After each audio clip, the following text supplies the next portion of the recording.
वो आज 27 तारीख की वाणी है। वो बहुत अच्छी वाणी। बाबा ने बताया कि तुम्हारी अवस्था अंत में कैसी होनी चाहिए, और अंत में तो होनी चाहिए तो अभी से ही जैसे वो होनी चाहिए। बाबा ने बताया कि मीठे बच्चे, बाप समान निडर बनो। जैसे ब्रह्मा बाबा, उनका कितना अपोजिशन हुआ, सबने, गवर्नमेंट ने, लोगों ने, सबने किया, मगर बाबा हमेशा अटल, अडोल, निडर रहे। अपनी अवस्था साक्षी रख, सदा हर्षित। ये साक्षी होकर ये खेल देखते जाओ। जो भी हो रहा है इसमें बहुत अच्छा, बहुत अच्छा। याद में रहने से ही अंत मति सो गति है। क्या है कि जब आत्मा शरीर छोड़ेगी, उस वक्त उसकी जैसी मति होगी वैसी ही उसकी गति होगी। अगर उसने शरीर छोड़ा और उसको बुद्धि में रहा कि मेरी ये वाली चीज अधूरी रह गई, मैंने ये वाला काम नहीं करा, या मेरा ये संबंध अभी पूरा नहीं हुआ, मैं जल्दी जा रही हूँ, तो फिर उसको एक और जन्म लेना। जैसी मति होगी, अगर उसको ये होगा कि चलो मेरा काम पूरा हुआ, अब मैं जाती हूँ वापस बाबा के पास, तो फिर बाबा के पास जाएगी। तो जो मति होगी वही गति होगी। तो याद में रहने से ही अंत में बाबा के पास पहुंचेंगे, वरना यहाँ दोबारा जन्म लेना। प्रश्न है, खुश नसीब बच्चे सदा फ्रेश और हर्षित रहने के लिए कौन सी विधि अपना? उत्तर, दिन में 2 बारी ज्ञान स्नान करने की। बड़े आदमी फ्रेश रहने के लिए 2 बार स्नान करते हैं। अब देखेंगे जो बड़े बड़े लोग होते हैं, वो हमेशा आपको फ्रेश दिखाई पड़ेंगे। उनके चाहे चेहरा, चाहे उनके कपड़े। तो बाबा ने उसका रीजन बताया कि वो 2 बार स्नान करते हैं। तुम बच्चों को भी ज्ञान स्नान 2 बार ही करना चाहिए। 2 बार ज्ञान स्नान माना 2 बार मुरली पढ़नी चाहिए, एक सवेरे एक शाम। इससे बहुत फायदे हैं। सदा हर्षित रहेंगे, मुरली जितना पढ़ेंगे उतना हर्षित रहेंगे। खुश नसीब तकदीरवान बन जाएंगे। किसी भी प्रकार का संशय निकल जाएगा। कोई भी हमारी बुद्धि में कोई दूसरे सवाल होंगे तो निकल जाएंगे। मायावी लोगों के संग से बच जाएंगे।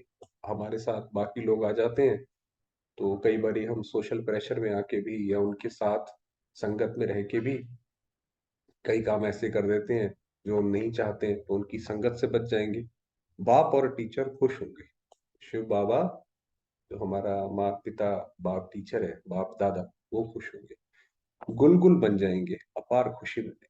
बाबा ने कहा खुश रहना है तो बस इतना ही करो। गीत है, जाग सजनिया जाग। अब दुनिया में आप देखिए, खुश रहने के लिए कितना जोर लगाते हैं। किसी प्रोग्राम में जाएंगे, लाफिंग क्लब में जाएंगे, कितने सारे उसमें जाना पड़ता है, तब जाके वो थोड़ा खुश रह पाते हैं। और बाबा ने तो कितना आसान तरीका बता दिया। बाबा ने कहा आप मुरली पढ़ लो 2 बार और आप बहुत खुशी में रहोगे। बाबा ने बताया ओम शांति। शिव बाबा बच्चों को बैठ समझाते हैं ब्रह्मा मुख से। ये है गौमुख, जो ब्रह्मा का मुख है, जो वो दिखाते हैं गौमुख मंदिर में रखते हैं, तो ये है वो गौ। बैलमुख नंदीगढ़ है ना। गीत भी सुना, साजन कहते हैं सजनियों को।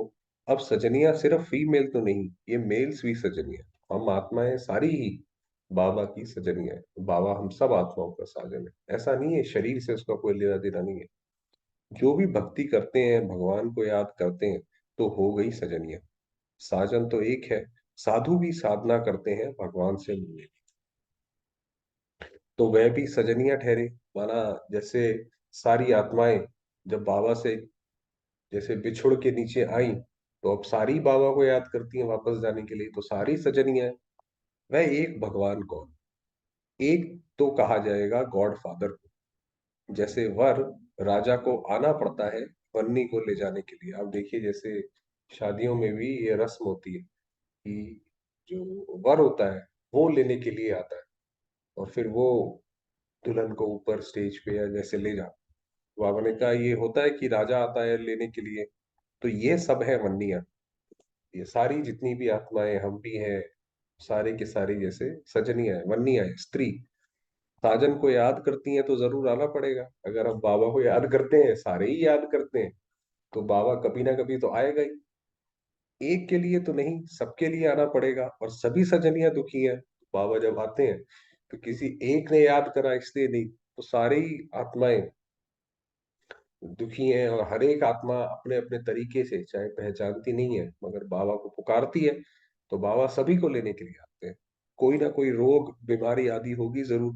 तो ये हो गया नर्क। ये दुनिया, यहाँ पे बीमारियां देखिए अब कितनी फैली, नई नई तरीके की बीमारियां, तो ये नर्क है। स्वर्ग में है सुख, नर्क में है दुख। इस समय हम सब हैं नर्कवासी सजन। नरक में बैठी हुई हैं सारी सजनियां, अर्थात सब माया रावण की कैद में है। जैसे सीता को दिखाते हैं वो शोक वाटिका में बैठ के रोती रहती थी, तो वही हमारा हाल है। कहने को आसपास देखिए साइंस ने कितना कुछ बना दिया है, मगर हर एक आत्मा दुखी है, तो ऐसे शोक वाटिका में है। बेहद का बाप बेहद की बातें ही समझाएंगे। बेहद का बाप यानी जो सर्व आत्माओं का पिता है, तो वो बातें भी वैसे ही बताएंगे। सृष्टि की सारी दुनिया कैद में है, इसको दुख धाम कहा। धाम अर्थात रहने की जगह। तो कलयुग में है दुख, सतयुग में है सुख। क्योंकि लोगों को पता ही नहीं है कि ऐसी दुनिया, सुख और दुख की दुनिया अलग अलग होती है, तो वो सोचते हैं यही दुनिया है। ये नहीं समझते कि यही नरक है, और यही अब दुनिया आगे जाके स्वर्ग बनेगी। दैवी संप्रदाय, आसुरी संप्रदाय, यह है गीता के भगवान शिव के महावाक्य। वह खुद कहते हैं, सजनिया अब नवयुग आया। जैसे गीत में भी है, तो बाबा ने कहा, बाबा हम बच्चों को कहते हैं, सजनिया अब नया युग बस आने ही वाला। ये दुख के दिन अब पूरे हो रहे हैं। ये पुरानी दुनिया है, साजन कहते हैं अब जागो, कि भाई अब जागो, अब उठो, अब नया युग आने वाला है। अब नया युग सतयुग आता है। गीता से स्वर्ग स्थापन किया था। गीता भारत के देवी देवता धर्म का शास्त्र है। जो देवता धर्म अब प्राय लोप हो गया है, खत्म नहीं हुआ, लोप हो गया। जैसे चित्र रह गए, तो जैसे अभी भी चांद की जैसे हल्की सी लकीर रह जाती है, तो वो हिसाब है। प्राय अर्थात बाकी आटे में नमक जाकर रहा है। चित्र है, लेकिन अपने को कोई भी देवता नहीं मानता, क्योंकि देवता जैसे काम ही नहीं करते, तो इसलिए कैसे अपने आप को देवता मानेंगे। ये भूल गए हैं कि सतयुग में देवी देवता धर्म था, जिसको ही स्वर्ग कहा जाता है। जब लक्ष्मी नारायण का राज्य होगा, तब वह ऐसे नहीं कहेंगे कि अब स्वर्ग, बाबा ने कहा। क्योंकि लक्ष्मी नारायण को ये थोड़ी पता है कि ये यही नर्क था यही स्वर्ग है, इसलिए वो ये नहीं बोलेंगे। फिर तो ये भी समझे कि नर्क होना है। ये सब राज हम अभी जानते हैं, कि ये जो पूरा ज्ञान है ये अभी हमें मिला है। 5,000 वर्ष पहले स्वर्ग था, अब नर्क है। देवी देवता धर्म की टांग टूटी हुई है, कि वही वो बताते हैं कि ये सृष्टि जो है एक बैल के ऊपर खड़ी हुई है, उसके सींगों पे रखी हुई है। तो उसमें से एक टांग जो देवी देव, और ये वो टांगे जो है वो धर्म की है, तो उसमें जो देवी देवता धर्म की टांग है वो टूटी हुई है। ये बातें और कोई गीता सुनाने वाला बता ना सके। वो टांग टूटी है बैल की, क्या अर्थ है उसका। सर्व शास्त्र भाई शिरोमणि गीता है। गीता का भगवान ही गीता द्वारा भारत को स्वर्ग, जब भगवान आते हैं गीता ज्ञान देते हैं, स्वर्ग बनता है। फिर आधा कल्प वहां गीता की दरकार नहीं, वहां तो प्रारब्ध है। क्योंकि जब पढ़ाई कर ली और वो डेजिग्नेशन पे आ गए, फिर पढ़ाई पढ़ने दोबारा पढ़ने की जरूरत नहीं पड़ती। तो इसीलिए बाबा ने कहा वहां तो आपको मिल गई, तो गीता की जरूरत नहीं है। बाबा खुद कहते हैं ये ज्ञान प्राय लोप हो जाता है। अभी लोप है ना, हम रोज नई नई बातें सुनते हैं। वह तो 18 अध्याय सुनते आए हैं, वो तो जो गीता में 18 अध्याय सुनते हैं, उसको नया कौन कहेंगे भाई। गीता की नॉलेज तो कितने समय से चली आ रही है, कितनी पुरानी है। तो बाबा ने कहा ये नई नॉलेज है जो बाबा सुना, कि गीता की नॉलेज तो बहुत पुरानी, पूरे 18 अध्याय लिख दिए हैं। यहाँ तो हम पढ़ते रहते हैं, योग लगाते रहते हैं, इसमें भी टाइम लगता है। ये जो हम बाबा की नॉलेज सुनते हैं, ये धीरे धीरे धीरे करके हमारे अंदर बैठती जाती है। ज्ञान और योग दोनों भाई बहन है। देखिए बाबा कैसे विचित्र तरीके से, अलग अलग तरीके से हमें समझाते हैं। ऊपर बताया कि साजन सजनिया कैसे हैं, गीता का ज्ञान कैसे है। अब बताया ज्ञान और योग दोनों भाई बहन है। बाबा कहते हैं ध्यान से ज्ञान श्रेष्ठ है, कि किसी को साक्षात्कार हो, उससे अच्छा है कि वो आत्मा ज्ञान में चले, क्योंकि उससे ही तुम जीवन मुक्ति पा सकेंगे। जब ज्ञान में चलेंगे, अपने अंदर धारणा करेंगे, तभी तो स्वर्ग में आएंगे। साक्षात्कार में विष्णु को देख लिया, श्री कृष्ण को देख लिया, उससे क्या फायदा। ऐसे कोई कह ना सके कि हमको साक्षात्कार हो तो पुरुषार्थ करे, क्योंकि क्या था, शुरुआत में जब यज्ञ की स्थापना हुई, तो बहुत सारे लोगों को साक्षात्कार होता था। छोटे छोटे बच्चे जिन्होंने कोई भक्ति उस जन्म में करी भी नहीं, उनको भी साक्षात्कार होता था। तो जिनको एक दो को नहीं होता था, वो ये कहते थे कि भाई हमें भी साक्षात्कार हो, क्योंकि उनको लगता था सबको हो रहा है तो हमें भी हो। तो ये लगता था कि भाई हमें भी साक्षात्कार हो, तो हम भी पुरुषार्थ करें, हम भी तेजी से करने लग पड़ेंगे। बाबा ऐसे कहते थे। सामने श्री कृष्ण का चित्र देख रहे हैं, ऐसे प्रिंस प्रिंसेस बनेंगे, फिर जो चाहे सो बनो। तो बाबा ने कहा ऐसे नहीं कि जब वो साक्षात्कार होगा तब पुरुषार्थ करो। ये आपके सामने चित्र है, अब श्री कृष्ण का भाई पुरुषार्थ करो, ऐसे बन जाओ जा करके। प्रिंस प्रिंसेस बनते हैं, ये तो मानना चाहिए ना। अब नवयुग आ रहा है, जहां जीत वहां जाकर प्रिंस बने का जन्म लेंगे। माना, ये गहरी बात है, जहां जीत वहां जन्म। क्या होगा कि जब सतयुग के बाद, सॉरी, कलयुग के बाद जब विनाश होगा, तो भारत जो है बाकी सारे देश जैसे भारत में मिल जाएंगे, क्योंकि नई जैसे कॉन्टिनेंट्स निकलेंगे। तो जहां पे भी भारत में राजाई होगी, वहां पे फिर हमारा जन्म। तो जहां जीत वहां जन्म, जहां पे राजाई होगी, जैसे जहां पे जो जीता हुआ होगा एक तरीके से, वहां हमारा जन्म। रत्न जड़ित मुरली भी होगी, ये निशानी है जो श्री कृष्ण की दिखाते हैं। श्री कृष्ण को भी मुरली दिखाते हैं, क्योंकि शहजादा है ना, मुरली इसीलिए इसको दिखाते हैं।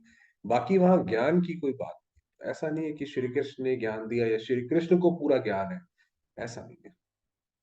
ज्ञान का सागर तो एक शिव बाबा है, ज्ञान देने वाला एक ही दाता।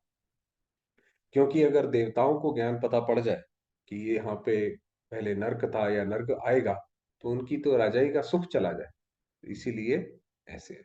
वह बाबा कहते हैं बच्चे, विनाश सामने खड़ा है, पिछाड़ी में मंत्र देने वाला कोई नहीं रहेगा। अंत में बाबा ने कहा, ना हॉस्पिटल रहेंगे, ना मरीज रहेंगे, ना डॉक्टर रहेंगे, ना कोई मंत्र देने वाला रहेगा।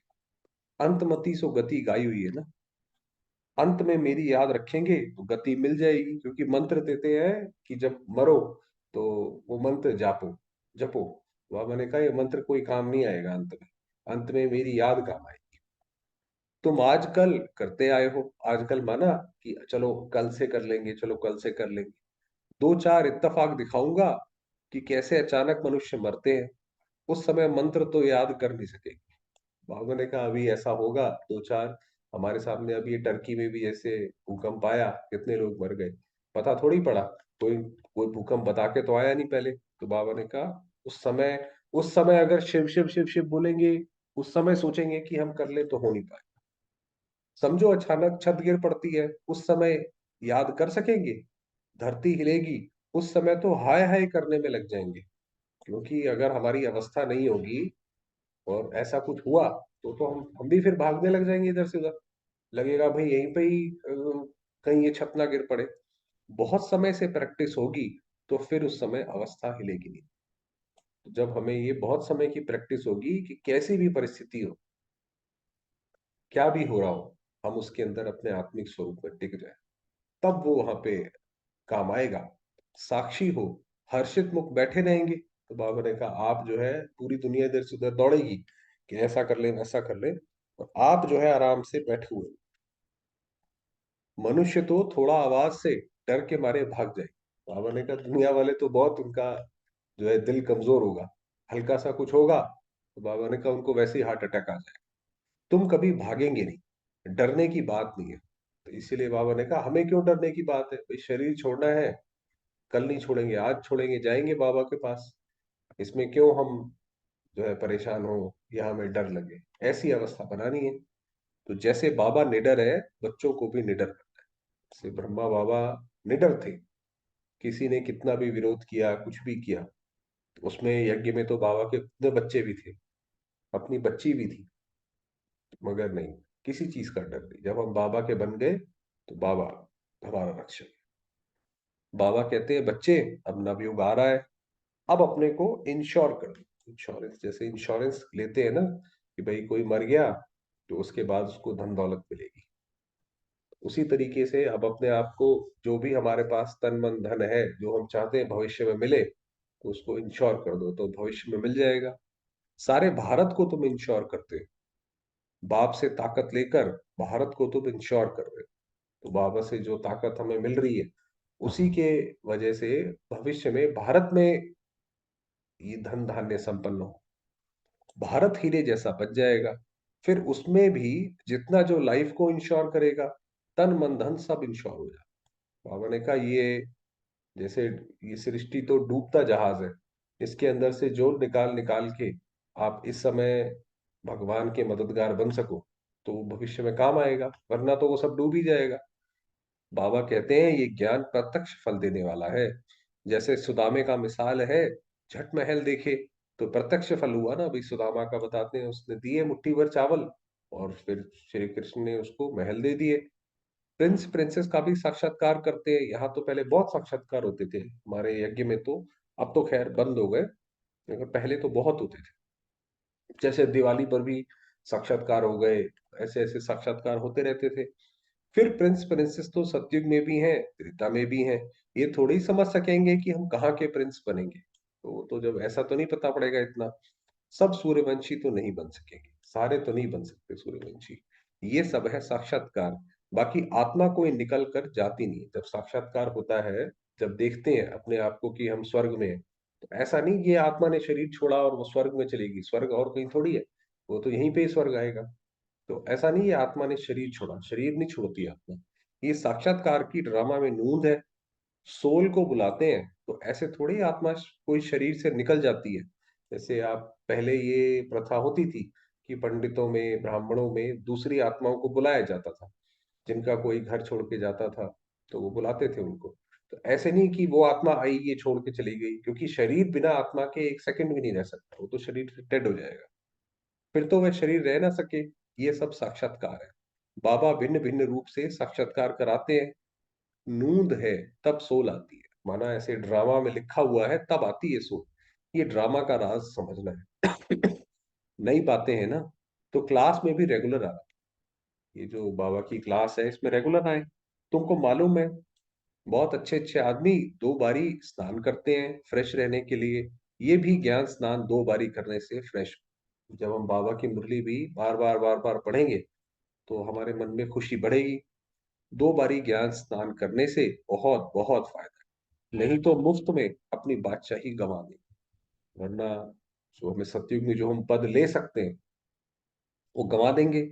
बाबा रजिस्टर से भी जांच करते हैं, क्योंकि पहले क्या होता था, बहनें सारी रजिस्टर रखती, कौन आया, कितने दिन आया, और फिर बाबा वो रजिस्टर मंगाते थे। तो बाबा ने कहा उससे भी जांच करते हैं। पूरा खुशनसीब तकदीरवार कौन है? अरे बेहद के बाप से अथाह धन लेने जाते हैं, स्वर्ग का मालिक बनते हैं। अगर इतना निश्चय नहीं तो ऊंच पद भी पा नहीं सके। जैसे अर्जुन था, अर्जुन को जब विराट रूप का साक्षात्कार हुआ, उससे पहले तो उसको लगता था ये तो मेरे मित्र हैं श्री कृष्ण जो सुना रहे हैं, तो इसीलिए उनकी बात को हाँ ना करता रहता था। जब उसको साक्षात्कार हुआ कि यही स्वयं विष्णु, यही स्वयं भगवान है, फिर उसके जो है सारे संशय खत्म हुए। तो अगर हमारा भी निश्चय नहीं है तो फिर पद ऊंचा कैसे मिलेगा? अगर हमें अभी यही नहीं निश्चय हुआ कि यही भगवान है, तो फिर कैसे पद मिलेगा? 2 बारी स्नान करने से तुम बहुत बहुत हर्षित रहेंगे। बाबा कहते हैं मैं गाइड बन तुम बच्चों को ले चलने आया। वो हमें रास्ता दिखाने के लिए कि बच्चे परम धाम ऐसे जा सकते हैं, सतयुग ऐसे जा सकते हैं। कितना घुमाता हूँ। वो लोग एरोप्लेन से ऊपर में जाते हैं, कितनी उनकी महिमा होती है। वास्तव में महिमा तो तुम्हारी होनी चाहिए। क्यों होनी चाहिए? तुम वैकुंठ में जाकर घूम फिर आते हो। ये हम जो है साक्षात्कार होता था हमें, तो हम गए, सत्युग आने वाली दुनिया कैसी होगी उसका साक्षात्कार पहले ही करके आ गए। मोस्ट वंडरफुल चीज है। बाबा कहते हैं मैं सबसे दूर रहने वाला आया हूँ देश पर आए। पराए देश में शिव बाबा आया हुआ है, किस लिए? हम बच्चों, हमें रास्ता दिखाने के लिए। फिर इसमें सर्वव्यापी की तो बात ही नहीं है भाई। भगवान अगर हर जगह है तो कहाँ से आएगा, कौन आएगा, किसमें आएगा? जब हर जगह ही भगवान है तो फिर तो सर्वव्यापी की बात खत्म हो गई। तुम पैगंबर हो, पैगाम देने वाले हो ना। हम जो है भगवान का पैगाम सबको देते हैं, तो हम वो पैगंबर है। मैं भेज देता हूँ, ये भी ड्रामा में नूंद है। ड्रामा अनुसार हर एक को अपना पार्ट बजाने आना। ये जब समय का पहिया जब घूमता है तो हर एक आत्मा को उसमें अपना पार्ट बजाना ही है। कोई भी आत्मा उससे अछूती नहीं रह सकती। फिर मैं भी आया हूँ, आकर पढ़ाता हूँ। ये तो गीता पाठशाला है। उन सत्संगों में तो तुम जन्म जन्मांतर जाते रहते हो। एक कान से सुना, दूसरे से निकला, वही सत्संग में बैठ गए जाकर के। यहाँ से सुनते जाते हैं, यहाँ से निकालते जाते हैं, जैसे वो अंदर जाता ही नहीं कि कुछ हमें धारण भी करना है। एम ऑब्जेक्ट कुछ नहीं है भाई। कोई सत्संग में गए, आप उनसे पूछो कि भाई आपका एम ऑब्जेक्ट क्या है, तो वो तो कुछ होता नहीं है। अभी तो अंदर में खुशी की तालियां बजती रहती हैं जब हमें बाबा ऐसे बताते हैं कि साक्षात्कार होता है और हम आत्माएं कितनी महान है और हमारे साथ कौन है, तो हमारे मन खुश होता है। स्टूडेंट लाइफ में जो अच्छा पढ़ते हैं उनको तो खुशी रहती है ना। बच्चे के संबंध की भी खुशी होगी, टीचर को भी खुशी होगी, ये भी माँ बाप है। टीचर है तो खुशी होती है। शिव बाबा भी हमारा माता पिता टीचर है, तो वो भी जब हमसे मिलता है तो उसको भी खुशी होती है। बच्चों का फर्ज है पढ़ना। अब बाप सम्मुख आया हुआ है तो एक बाप से ही सुनो। तुम आधा कल्प बहुत भटके हो, बाबा ने कहा, अब भटकना बंद करो, परंतु वह भी तब होगा जब पूरा निश्चय हो। बाबा ने कहा वो भटकना तब बंद हो। मनुष्य कहते हैं कि अभी कलयुग में इतने वर्ष पड़े हैं, उनको लगता है अभी अभी तो कलयुग छोटा बच्चा है, अभी तो 40,000 वर्ष और पड़े हैं। तुम जब उनको बताएंगे तो वह कहेंगे ये सब कल्पना है। तो हम उन्हें बताते हैं कि अभी कलयुग तो जाने वाला है। आप कहते हो बच्चा है, हम कहते हैं अभी बचा पड़ा है। तो बाबा ने कहा नहीं, तो वो कहते हैं कल्पना है, जादू है, बस अबलाएं वहां ही बैठ जाएंगी। बाबा अपनी तरफ खींचते मायावी पुरुष, फिर अपनी तरफ खींचते, बीच में लटकते रहते हैं। तो बाबा समझाते हैं बच्चे जब तक 2 बारी ज्ञान स्नान नहीं किया है तब तक कुछ फायदा नहीं होगा। तो क्योंकि माया भी अपनी तरफ पूरा खींचती है, वो भी अपने पूरे पैर पैतरे दिखाती है। तो बाबा ने कहा आपको जो है, जब 2 बार ज्ञान स्नान करोगे तब ये ज्ञान समझ आएगा। अरे कोई समय मुरली में ऐसी पॉइंट्स निकलती हैं जिससे ऐसा तीर लग जाएगा जो तुम्हारा संशय मिट जाए, कि हमें कोई ऐसी बात हम सुन लेंगे जिससे जो हमारे मन में जाकर एकदम फिट हो जाएगी। और कोई भी सत्संग में जाने के लिए मना नहीं करते हैं, यहाँ के लिए मना करते हैं। दुनिया में कोई भी किसी और सत्संग में जाओ, कोई मना नहीं करता। क्यों नहीं करता? क्योंकि उन्हें पता है धारण तो कुछ करना नहीं है ना। सिर्फ ये तो वहां पे जाने की बात है, तो इसलिए कुछ, मगर यहाँ पे तो बाबा धारणा कराते हैं पवित्रता कितनी सारी चीजों की। क्योंकि यहाँ पवित्र रहने की मुख्य बात है। स्त्री पति दोनों को पवित्र बनना है। यहाँ तो स्त्री पति के पिछाड़ी सती बनती है कि पति लोक में जाए। तो ये पहले प्रथा थी। पति नरक में है तो स्त्री भी नरक में आ जाती है। अब तुम दोनों स्वर्ग में जाने के लिए पुरुषार्थ करो। बाबा ने कहा वो जो सती की बात थी वो अभी ये बात नहीं है। अभी तो दोनों लोग जाओ भाई। एक घर में सारा परिवार ही अगर ज्ञान में चलता है तो सारा परिवार ही अगले जन्म में स्वर्ग में आएगा। बाबा ने कहा सारे ही जा सकते हैं। अबलाओं पर कितने अत्याचार होते हैं। बच्चियां कहें हम शादी नहीं करेंगे, वह कहे शादी जरूर करनी है। भाई घर में माँ बाप कहते हैं भाई हम समाज में क्या मुंह दिखाएंगे। समाज के चक्कर में वो करते हैं कि भाई पुश, ये भाई नहीं भी आप जो है शादी करो। बाबा कहते हैं बच्चियां इस अंतिम जन्म में शादी करने से मोह की जाल बढ़ती जाएगी। शादी कर ली फिर तो मोह मोह फैलता जाएगा। पति में मोह, फिर बच्चों में मोह, पियर घर ससुर घर में मोह। आज बच्चा जन्मा पार्टियां देंगे, कल बच्चा मर गया तो हाय दोष मचा देंगे। तो बाबा ने कहा ये अगर शादी कर ली तो फिर तो बहुत परेशानी होती है। मोह की भी है और बाकी सारी दिक्कतें। सतयुग में तो तुम बहुत खुश रहे। बाबा ने कहा सतयुग में मगर ऐसा नहीं होगा कि वहां पे बच्चा जन्मा और बच्चा अगर चला गया तो दुख हो नहीं। बाबा समझाते हैं बच्चे घर घर को स्वर्ग बनाओ। हर एक जो घर है हम ऐसा ज्ञान दें, पहले अपना घर हम स्वर्ग बनाए। हमारे घर में कोई आए तो जैसे उसको एकदम सुख शांति की फीलिंग आए। चित्र रख दो, जो भी आए बोलो स्वर्ग के मालिक बनेंगे, आओ हम समझाए। तो उनको बोलो कि भाई आप भी चाहते हो आपका घर ऐसा सुख शांतिमय हो जाए, जहाँ पे कोई लड़ाई झगड़ा ना हो, सारे एक दूसरे से प्यार से सम्मान से बात करें। तो बोलो उनको हम समझाते हैं। बाबा बहुत अच्छे अच्छे स्लोगन्स बताते हैं। 2 बारी स्नान करने से तुम बहुत गुलगुल बन जाएगी। जो बाबा ने कहा ना चित्र भी रखो, चित्र रख दो, तो हम अपने लिए चित्र भी बनवा सकते हैं। भाई जैसा भी किसी को चित्र पसंद है, बाबा की फोटो लगाई और उसमें एक स्लोगन जो बाबा का हमें अच्छा लगता है वो हमने लगवा दिया, तो तुम गुलगुल बन जाएंगे। अपार खुशी रहेगी। कहा जाता है ईश्वर की महिमा अपरम। इसीलिए भगवान की महिमा, उसने हमसे पुरुषार्थ क्या कराया कि बस मुझे याद करो और उसके बदले में हमें क्या से क्या बना।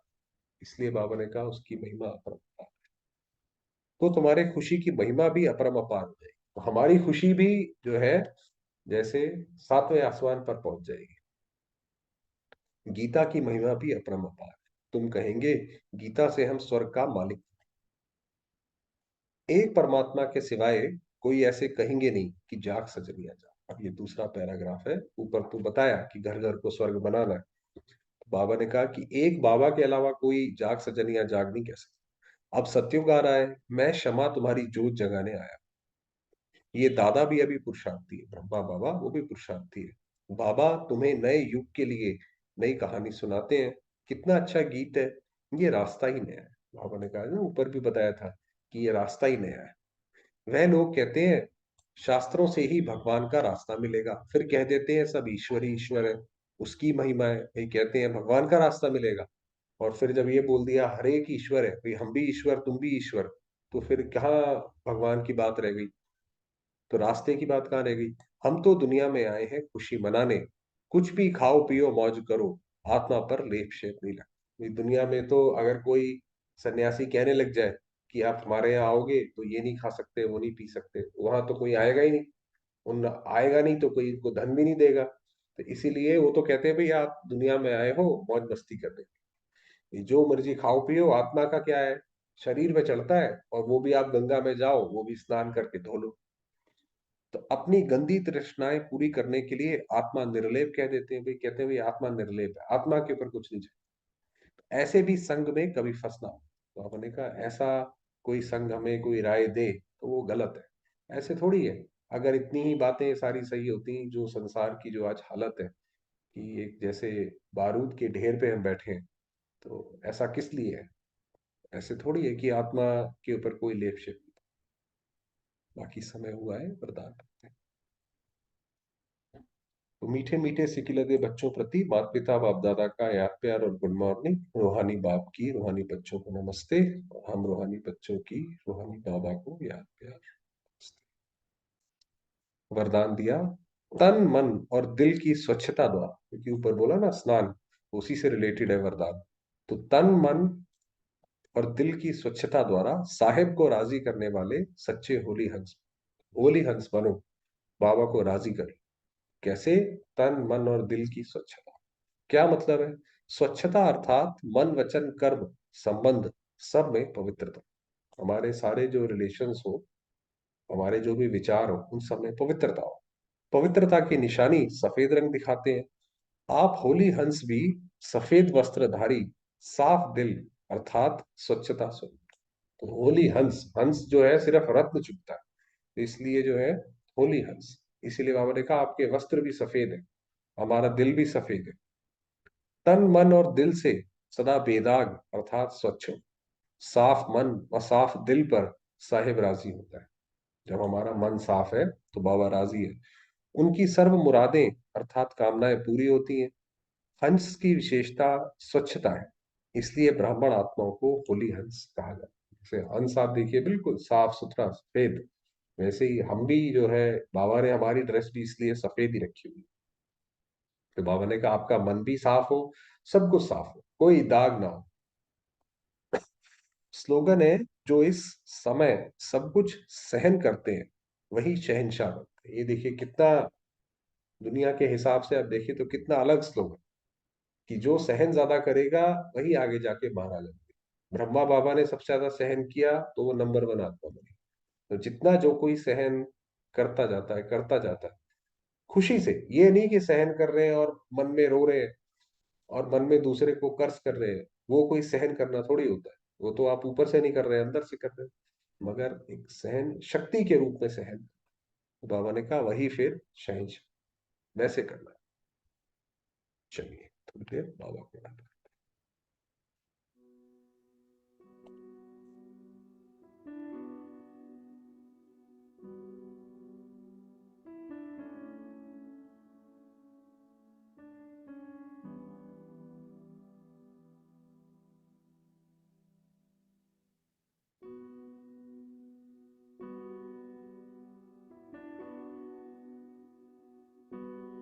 चलेंगे बाबा के पास। मैं आता हूँ। ज्योतिर्बिंदु।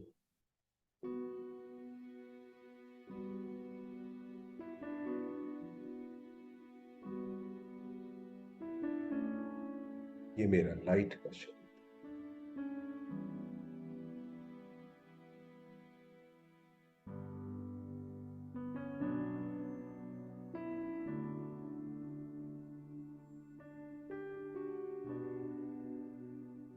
ये स्थूल शरीर जैसे कि लोप होता जाता है।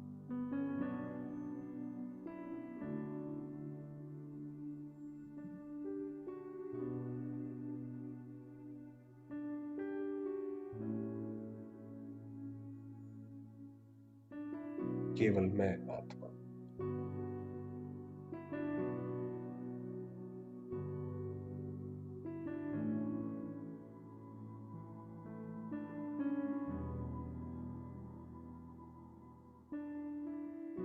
शांति का गोला।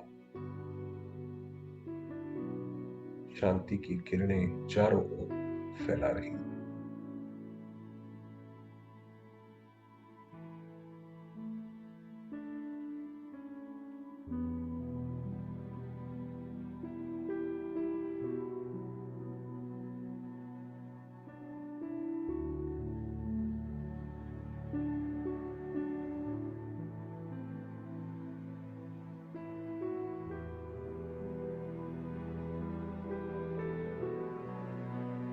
मैं फरिश्ता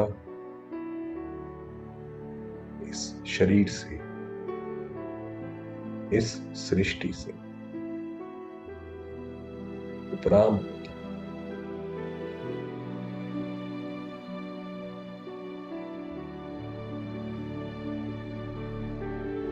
बढ़ जाता हूं, सूक्ष्म होता हूं अपने बाबा के पास।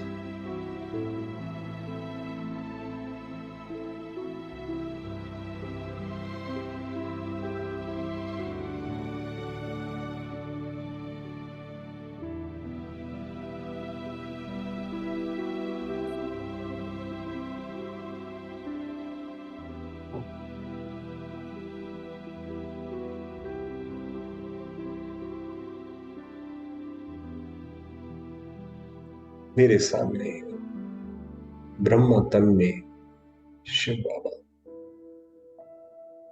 बाप दादा,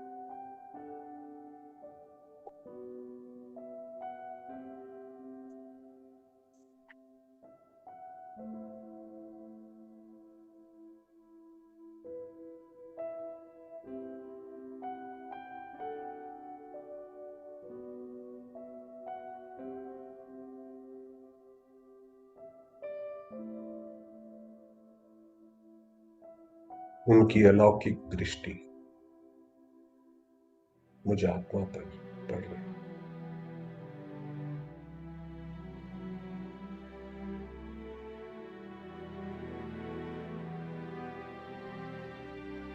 उनका वरदानी हाथ मेरे सर पर।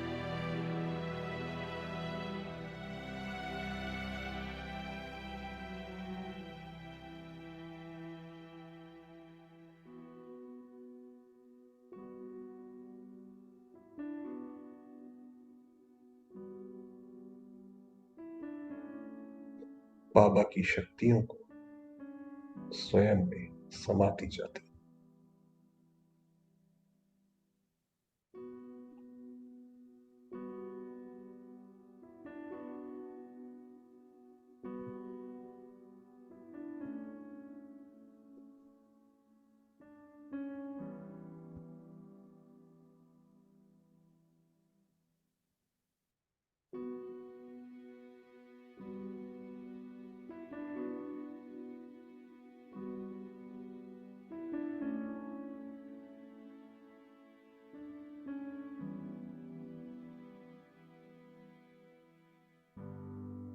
मैं फरिश्ता शांति का अवतार,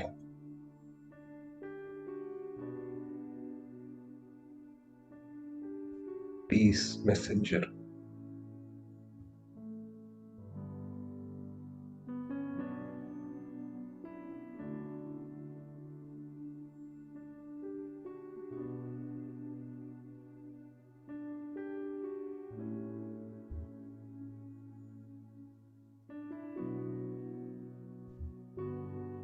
शांति की किरणें संपूर्ण सृष्टि में फैला।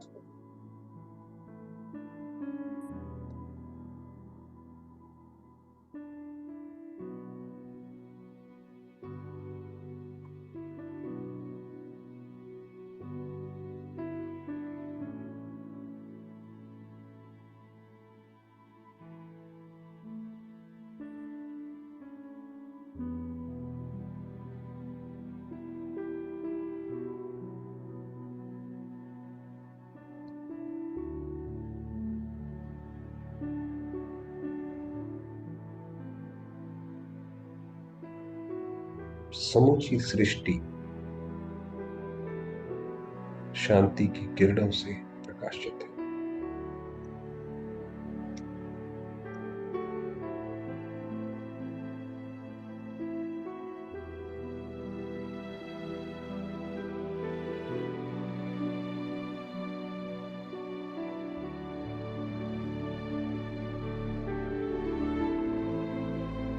और मैं आत्मा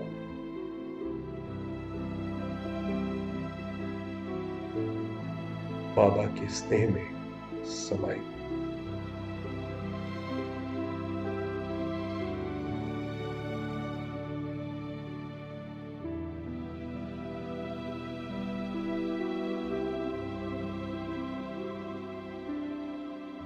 ओम शांति।